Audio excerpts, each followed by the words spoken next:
अस्सलामुअलैकुम, मैं हूं मलिक कमार, मेरे साथ है मोहम्मद हसीन। आज की वीडियो का आगाज़ करते हैं। आज की वीडियो हमारी बहुत ही कमाल की है, नेपाल की हिस्ट्री पे है और काफ़ी अच्छी वीडियो है। नेपाल की हिस्ट्री पे मेन के इस पर किसने हुकूमत की या किसने नहीं हुकूमत की, और ये इंडिया के पड़ोसी मुल्क में आता है। ठीक है, काफ़ी अच्छा मुल्क और बहुत ही खूबसूरत मुल्क है। और इसका नए आने वाले दोस्तों की गुजारिश है हमारे चैनल को सब्सक्राइब करें, बेल आइकन को ऑल पे सेट करें, वीडियो को लाइक शेयर करना भूलिएगा। वीडियो स्टार्ट करते हैं, बाकी बातें करेंगे बाद में। एक ऐसा देश जिसे माना जाता है स्वर्ग का टुकड़ा, एक ऐसा देश जहां नहीं बिकती कोई भी नशीली चीज, दुनिया का इकलौता ऐसा देश जिस पर कभी भी किसी विदेशी का आक्रमण नहीं हुआ। दोस्तों, हम बात कर रहे हैं भारत के पड़ोसी देश नेपाल की। भारत की राजधानी दिल्ली से सिर्फ 600 किलोमीटर दूर हिमालय की गोद में बसे नेपाल ने इंटरनेशनल लेवल पर अपनी अलग और नई पहचान बनाई है। आइए आज आपको बताते हैं नेपाल के सुनहरे इतिहास और विविधता से भरे कल्चर के बारे में, इसलिए वीडियो को आखिर तक जरूर देखिएगा। नेपाल के बारे में जानने से पहले आइए आपको नेपाल के बारे में कुछ अनोखे फैक्ट्स बताते हैं। कहने को तो नेपाल एक अलग देश है, लेकिन नेपाल की बहुत सी ऐसी चीजें और कुछ ऐसी बातें जो आज भी भारत से जुड़ी हुई हैं। नेपाल में अलग अलग प्राचीन सांस्कृतिक विरासत है और आपको बता दें कि वैदिक काल के रिकॉर्ड से ही नेपाल शब्द को लिया गया है। साथ ही साथ बुद्ध धर्म के संस्थापक गौतम बुद्ध का जन्म भी दक्षिणी नेपाल की लुम्बिनी में हुआ था। वहीं फर्स्ट वर्ल्ड वॉर और सेकेंड वर्ल्ड वॉर में अपनी अलग छाप छोड़ने वाले गोरखा भी नेपाल की जमीन से निकले और आज भी ब्रिटिश आर्मी में गोरखाओं की भर्ती की जाती है। आपको बता दें कि नेपाल दुनिया में सबसे बड़ा देश है जहां की ज्यादातर जनसंख्या हिंदू है। इतना ही नहीं, नेपाल के 81% हिंदू धर्म को मानने वाले लोग हैं। इसलिए नेपाल को दुनिया का सबसे बड़ा हिंदू धर्मावलंबी राष्ट्र भी कहा जाता है। जबकि देश की मेन माइनॉरिटीज में तिब्बतन बुद्धिस्ट, मुस्लिम, किरांतस और क्रिश्चियन लोग हैं। आपको बता दें कि अपनी खूबसूरती के लिए फेमस ये देश पूरी दुनिया में मशहूर है। नेपाल अपने यहाँ के पक्षियों के लिए भी फेमस है। पूरी दुनिया के पक्षियों के लगभग 8% पक्षी इस देश में हैं। जिन लोगों को बर्ड्स पसंद है वो इसको देखने के लिए दूर दूर से आते हैं। वहीं अगर हम नेपाल की ज्योग्राफी की बात करें तो इसकी कुल लंबाई करीब 800 किलोमीटर और चौड़ाई 200 किलोमीटर है और ये भौगोलिक रूप से यानी कि ज्योग्राफिकल फॉर्म से 3 भागों में बटा हुआ है, जो है पर्वतीय क्षेत्र, शिवालिक क्षेत्र और तराई क्षेत्र। नेपाल का क्षेत्रफल 1,47,181 वर्ग किलोमीटर है। आपको बता दें कि देश क्षेत्रफल के हिसाब से दुनिया का 93वां सबसे बड़ा देश है और वहीं जनसंख्या के हिसाब से दुनिया का 41वां सबसे बड़ा देश है। नेपाल की वर्तमान जनसंख्या लगभग 3 करोड़ 30 लाख है।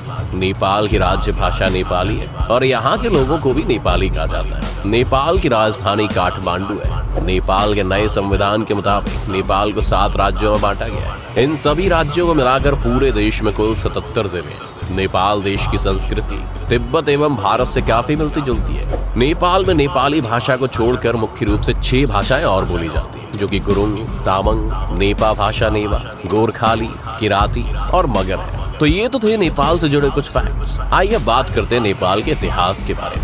आपको बता दें कि नेपाल बहुत पहले अशोक साम्राज्य का एक हिस्सा हुआ करता था। 3री शताब्दी में ही अशोक साम्राज्य ने नेपाल को अपने अधिकार में ले लिया था।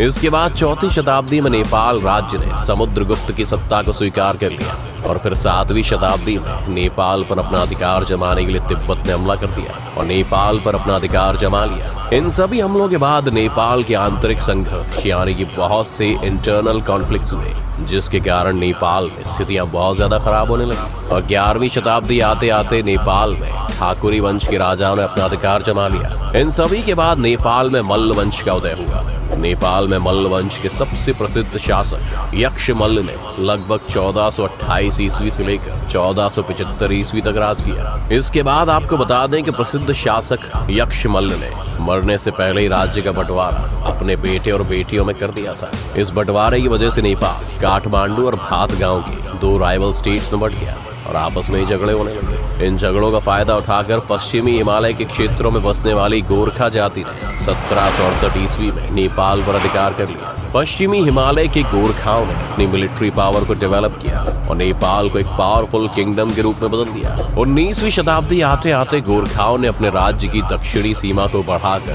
ब्रिटिश भारत की उत्तरीय सीमा से मिला दिया। अपनी सीमा को बढ़ाने के कारण 1814 से 1815 ईस्वी में नेपाल और अंग्रेजों में युद्ध हुआ। इस गोरखा युद्ध के बाद दोनों देशों में सुगौली की संधि हुई, जिसके मुताबिक नेपाल ने अपने राज्य के कुछ भूभाग ब्रिटिश सरकार को दे दिए। इसके साथ ही इस दौरान नेपाल में एक ध्वज संधि यानी कि फ्लैग ट्रीटी भी हुई, जिसके मुताबिक नेपाल की फॉरेन पॉलिसी उस समय की भारत की ब्रिटिश सरकार के द्वारा कंट्रोल की जाती थी। इस तरह से कुछ रेस्ट्रिक्शंस के साथ नेपाल एक आजाद देश बना। इसके बाद साल 1951 से 1960 में राजा महेंद्र पंचायत प्रणाली यानी कि पंचायत सिस्टम को लेकर आए। तब नेपाल में बहुपार्टी लोकतंत्र यानी कि मल्टी पार्टी डेमोक्रेसी को डेवलप किया गया। उसके बाद 1990 में संसदीय सरकार को राजा महेंद्र के बेटे राजा वीरेंद्र ने बहाल यानी कि रिस्टोर कर दिया। इसके बाद तकरीबन 10 सालों तक नेपाल को कैसी लगी वीडियो? हमें तो काफ़ी कमाल की लगी, क्योंकि नेपाल बहुत ही एक खूबसूरत कंट्री है और छोटा सा मुल्क है कि इंडिया के साथ ही इसकी सीमाएं मिलती हैं और इधर के लोग काफ़ी अच्छे हैं और ज़्यादा इस 81% लोग हिंदू हैं और हिंदी बोलते हैं। उसमें काफ़ी 6 ज़बानें बोली जाती हैं, जिसमें काफ़ी फेमस हिंदू ही है, हिंदी लैंग्वेज है, ठीक है। उसमें मुसलमान भी काफ़ी रहते हैं, ठीक है। अगर आपको ऐसी वीडियो चाहिए तो हमें कमेंट में ज़रूर बताएं। नए आने वाले दोस्तों की गुजारिश है कि हमारे चैनल को सब्सक्राइब करें, बेल आइकन को ऑल पे सेट करें, वीडियो को लाइक शेयर कमेंट करना ना भूलिएगा। हमें तो जाएंगे मिलेंगे नेक्स्ट वीडियो में।